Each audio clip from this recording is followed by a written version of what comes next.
Rodrigo de Leza y Murillo, de Carlos García Vaquero. Voz: Carlos García Vaquero. Sinopsis. Octubre 1212. Un caballero castellano, afín al noble najarino don Diego López de Haro, es perseguido por 3 individuos encapuchados hasta la muralla de la aldea castellana de Murillo, o riojana. 1212-1211. Para amarse, 3 jóvenes parejas tienen que luchar contra los ríos que los separan, el Leza y el Jubera. Son naturales de San Vicente, Murillo y Villatagote, poblaciones ubicadas a un lado y al otro y entre ambos ríos que pueden llegar a ser terriblemente crueles cuando la naturaleza descarga sobre ellos toda su ira. Septiembre de 1211. El rey castellano Alfonso VIII dicta una orden que cambia las cosas para las parejas. 1212. La batalla de las Navas de Tolosa contra los infieles trae nuevas sorpresas para las jóvenes parejas.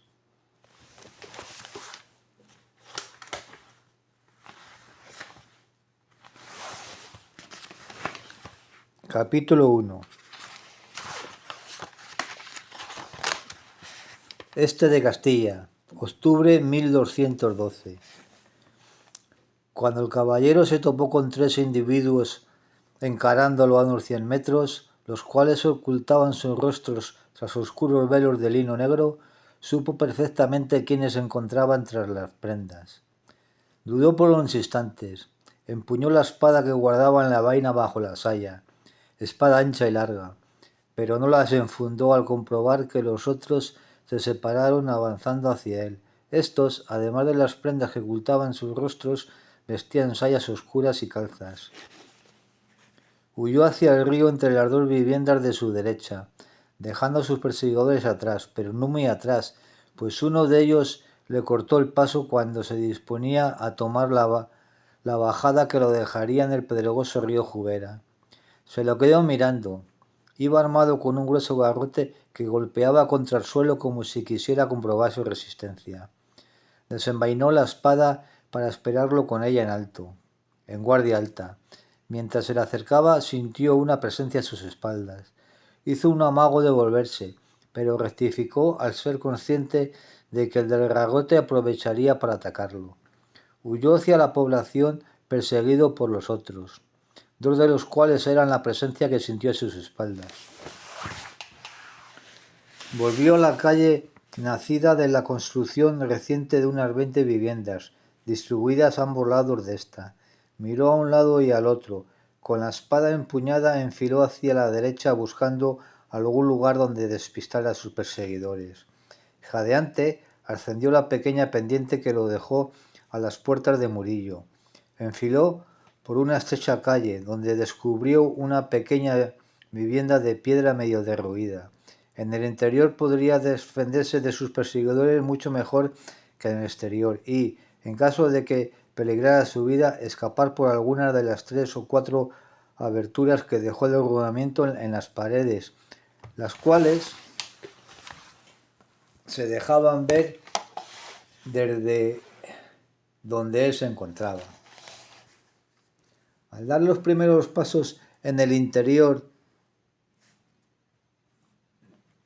de la edificación, se topó con la desagradable sorpresa de que el techo se había venido abajo. Poco más podía avanzar. Retrocedió hasta la calle, miró hacia la izquierda, vio al del garrote moviendo la cabeza de un lado al otro. Se pegó a la pared de la casa. El otro seguía avanzando hacia él, mirando a un lado y al otro de donde pisaban sus pies. De continuar avanzando daría con él. Se preparó para atacarlo con la espada en cuanto alcanzara la vivienda que tenía unos pocos pasos de donde se encontraba, pero cambió de idea al ver aparecer por su derecha tras una casa a otro de sus perseguidores empuñando un cuchillo. Estos se miraron. Cuando asomó el tercero tras el establo de una vivienda situada frente a los otros, Se dijo que no le quedaba otra alternativa para salvar el pellejo que correr hacia la muralla y lanzarse al vacío.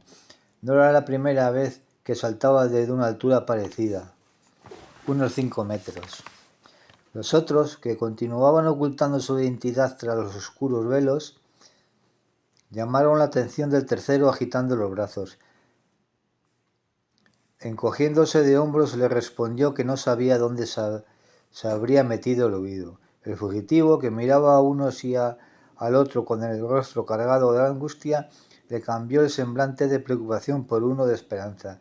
Decidió esperar acontecimientos antes de emprender la huida hacia la muralla. El del garrote reanudó la búsqueda hacia la izquierda. El huido lo perdió de vista tras las paredes de un establo. A los otros hacia la derecha.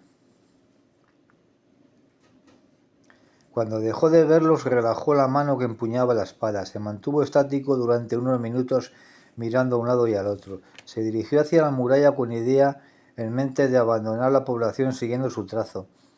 Esta moría a orillas del río Jubera. De aparecer sus perseguidores se lanzaría al vacío, como pensó en un primer momento al tener a Garrote cerca. Avanzando hacia la muralla, oyó el alboroto procedente de un establo que había dejado atrás. Volvió la vista a sus espaldas, dio un respingo. Sus ojos se toparon con sus perseguidores, que parecían tan sorprendidos como él de ser descubiertos.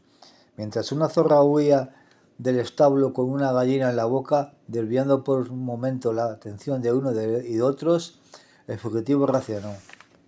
Corrió hacia la muralla con sus perseguidores pisando los talones. Llegó hasta ella.